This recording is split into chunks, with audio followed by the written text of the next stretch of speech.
Thank you so very much. Bill? Thank you. Good to see you.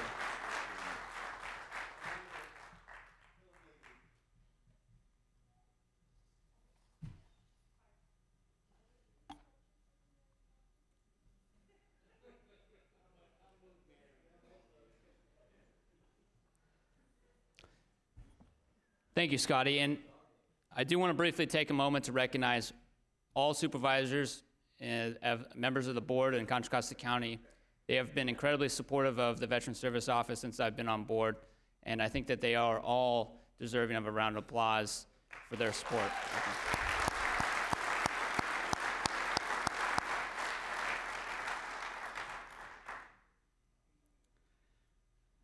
This next part is one of my favorite parts of the program. I want to introduce our guest of honor, our guest speaker. First Sergeant Simon L. Sandoval was born in Fort Riley, Kansas, and enlisted in the Marine Corps July 4th, 1995, reporting to MCRD San Diego. First Sergeant Sandoval has held billets as a range coach, block non-commissioned officer, primary marksmanship instructor, squad leader, platoon sergeant, drill instructor, senior drill instructor, chief drill instructor, company gunny, company first sergeant, and now the I&I First Sergeant for Detachment 2, 1st BTO, Company A, 4th Landing Support Battalion, Concord Marines. First Sergeant Sandoval has deployed 8 times in his career, including 2 tours in Iraq and 1 tour in Afghanistan.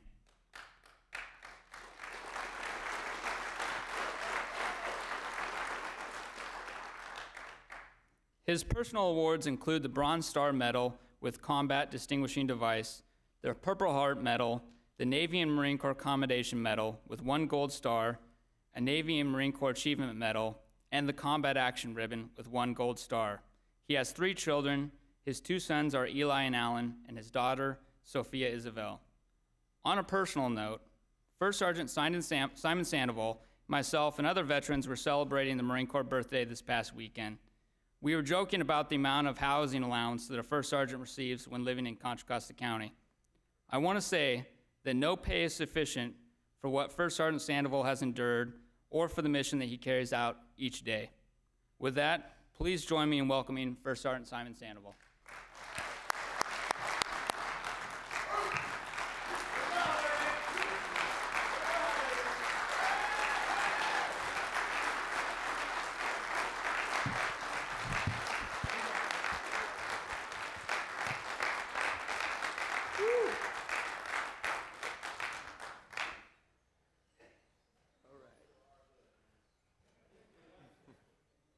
I know some of you are wondering about these portholes I wear right here, my glasses.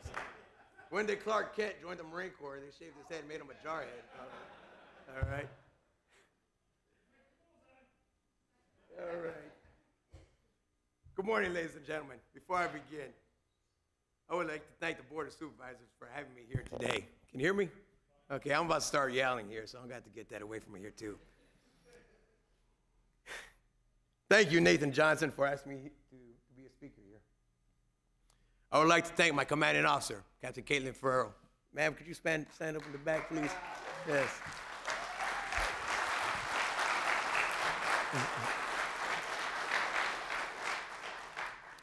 I want to thank my Marines that are back there for our day-to-day mission that you accomplished.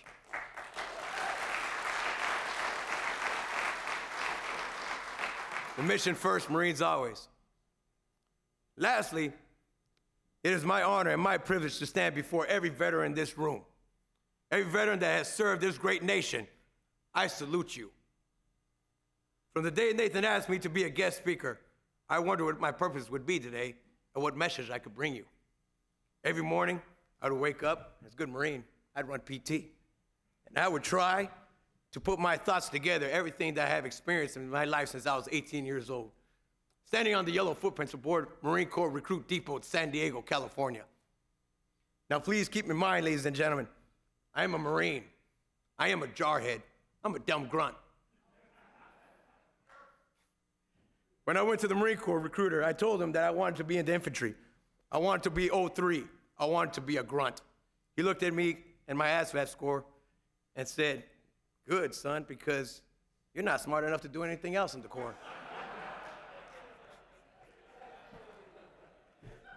So I delivered this speech today. I put my heart out to every branch of service, to all veterans that I have served and is still serving our great nation today.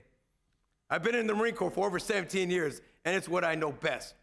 But I am the son of an American soldier. I was born on an Army base in Fort Riley, Kansas. I have a friend here in this room today that is a soldier who at one time was in the Army and was a drill sergeant. Master Sergeant, who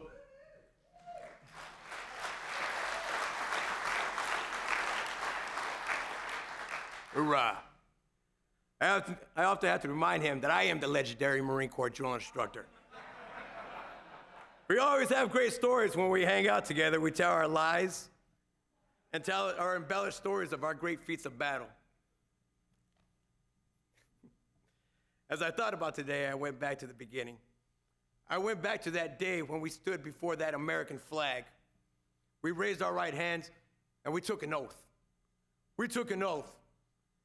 And we swore to support and defend the Constitution of the United States of America against all enemies, both foreign and domestic. We swore to obey the orders of our President of the United States, our Commander-in-Chief. We swore to obey the orders of the officers appointed over us. And we swore to follow the rules and the regulations of the Code of Military Justice. And at the end, we all stood together and said, "So help me God." Shortly after, we were on a bus, scared and wondering what it was to become of our lives. We traveled far off distances from our homes to train in such places like the swamps of Parris Island, South Carolina. We trained in the scolding hot weather in San Diego, California, climbing the steep mountains of Camp Pendleton. Others trained in Fort Knox, Kentucky, or Fort Benning, Georgia. Some of you fought to the cold winter in Great Lakes, Chicago, Illinois. And some of you went through the dreadful humidity in San Antonio, Texas. We all went through some kind of recruit training. We all went through a crucible of fire to earn our titles. A drill instructor or drill sergeant stood before each and every single one of you and changed our lives forever. He or she marched out of that duty hut on that black day and said, "Ears, eyeballs, sit up straight and look at me right now. My name is Staff Sergeant Sandoval, and I am your senior drill instructor. I'm assisted in my duty by drill instructor, Staff Sergeant Lear, and drill instructor, Sergeant Clampett. And my mission, our mission, is to train each and every single one of you.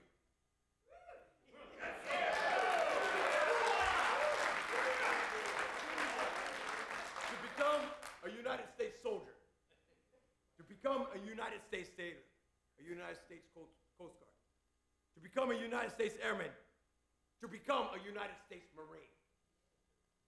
Right now, I could see in some of your eyes, some of you had flashbacks.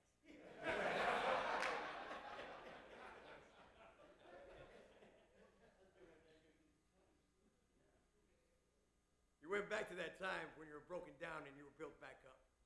Our drill instructors trained us hard and taught us about military bearing, confidence. They taught us about honor, courage, and commitment. They taught us to be proud of ourselves and the uniform we wear. Never quit, never give up, never surrender. Our colors do not run.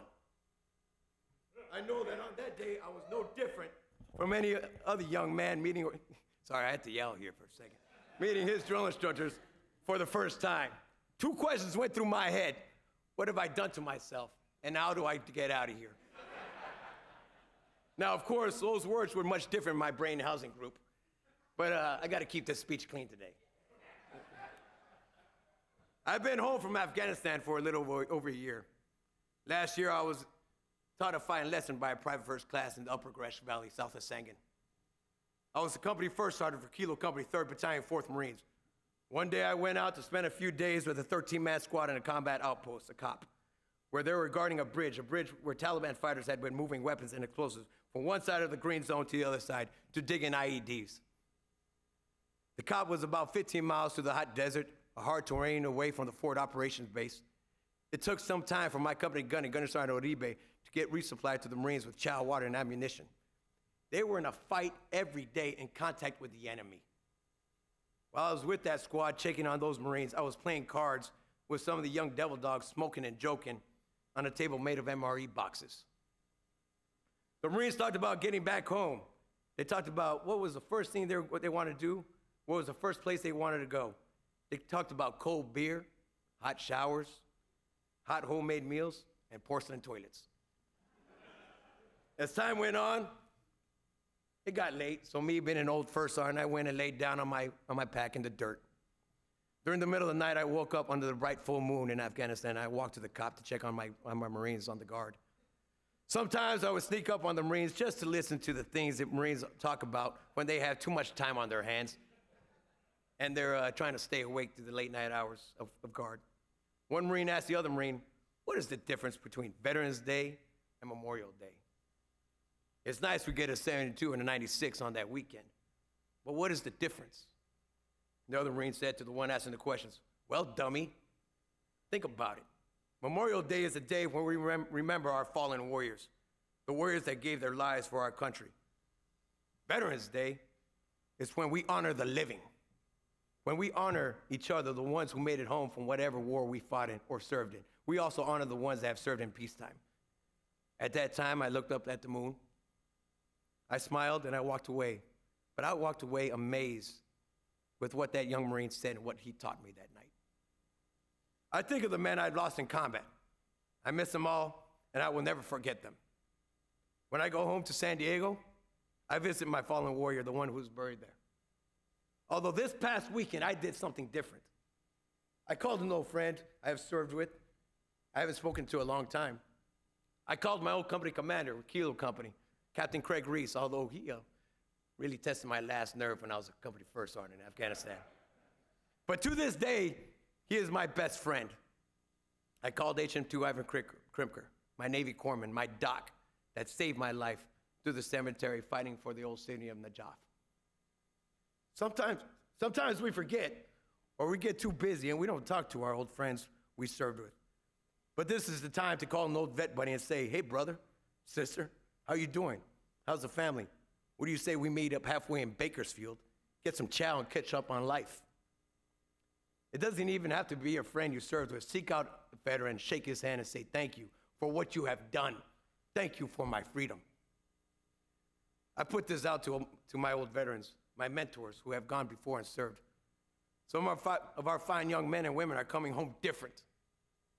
War changes people, and if not wounded physically, some are still wounded in their hearts and their minds. Some of them suffer from combat stress and operational stress.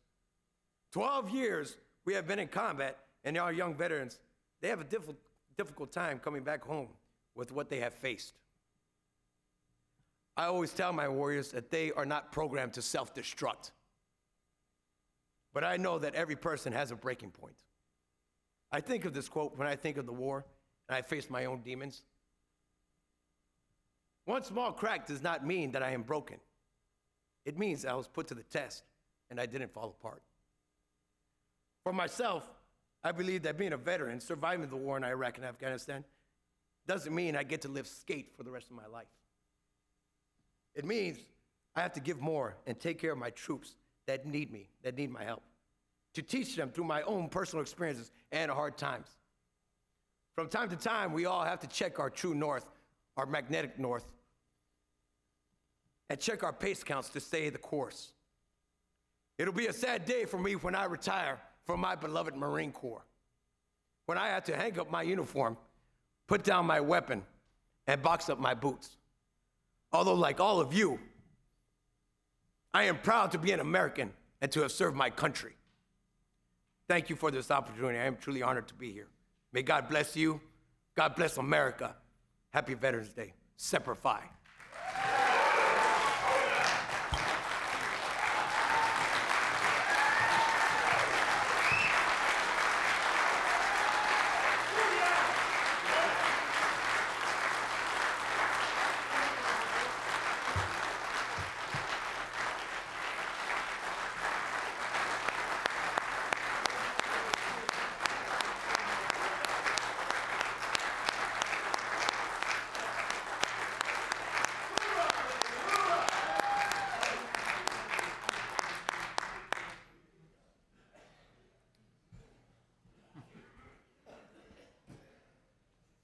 I told you it was part of my favorite part of this program.